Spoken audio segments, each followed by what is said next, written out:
Churches and other religious institutions throughout America provide the primary means by which believers express their freedom of religion.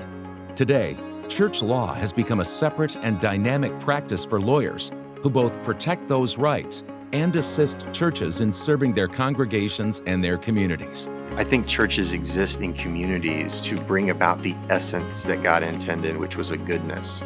And you can't do that without consulting law, because there's so much good we can do, but there's also ways in which you just need to walk in wisdom doing good things. And legal advice helps you do really good things in a very wise and accurate way. Church and ministry leaders today need to be versed in and understand the secular disciplines of the world where they serve. Law is one such discipline, and it impacts the operation of a church in almost all aspects of its ministries. Over the past 30 years, churches have found themselves in the cross currents of rapidly changing cultural norms, with corresponding changes in the legal standards that can affect church operations. On the one hand, there seems to be greater government intrusion and oversight, but there's also been a dramatic expansion in religious freedom, and we have found that if churches and pastors understand the law and understand the new opportunities that are being opened all around them, they can respond not with fear, but with confidence to both serve their congregation and their community without compromising their core principles. Religious organizations are in a unique sphere legally. There are actually two entities in one. The first entity is the church. That's the congregation. It's under the protection of the First Amendment, freedom of religion. But it's the second entity of it, the legal entity, and that's the corporation. A religious organization is in fact a corporation, and just like any other corporation, it's governed by secular law. So it's the religious corporation that owns the property, builds its buildings, hires and fires staff, handles the money. So just like anybody else, a church needs legal advice.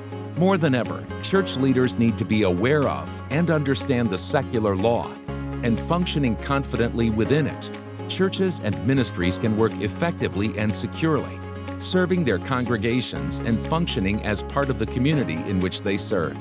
Ferguson, Schetelich Ballew has built a church and nonprofit law group that combines an excellence in understanding the law with the commitment the group's lawyers have to the Christian faith and ministry of its clients.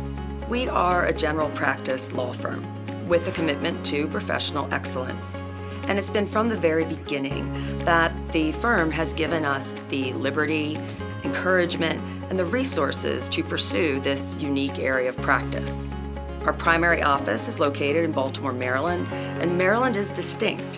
When the American colonies were formed, they were essentially formed around the religious convictions of their settlers, with each colony then having its own official religion. Maryland was different. Maryland declared freedom of religion, and it remains different today. Tom Schetelich and I found this to be so interesting and so important that we authored a text on Maryland church law titled Maryland Law of Religious Corporations. And that book explains how this law came to be and how it works today. As our practice has expanded, several national and international denominations and ministries have sought us out and retained us for matters that concern their work. Our approach to representing large national ministries is no different than representing smaller local works.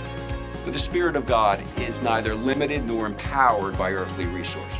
A favorite verse of mine is in 1 Samuel 14, that nothing restrains the Lord for saving by many or by few.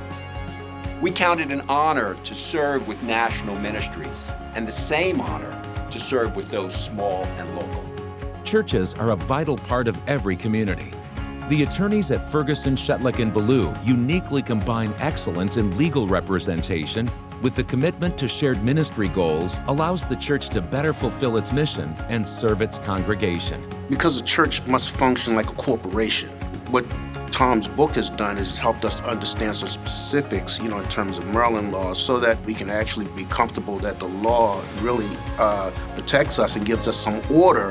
One of the things that I've loved about being a part of the Ferguson, Schetelich Ballew firm has been that we've had a strategy so that it is as quick and painless, but yet meets the state guidelines and local government guidelines, and it's been a huge, huge blessing. Church law is very dynamic, and that is going to continue. We expect churches and ministries will become increasingly aware of the need to manage their legal needs as a necessary part of their effective ministry to their communities. Our job is to give the guidance and to put in place the necessary systems so that a church doesn't have to be afraid of the law or afraid of the government, but can operate confidently to minister to its community and so to serve its own generation. To find out more, visit www.fsb-law.com.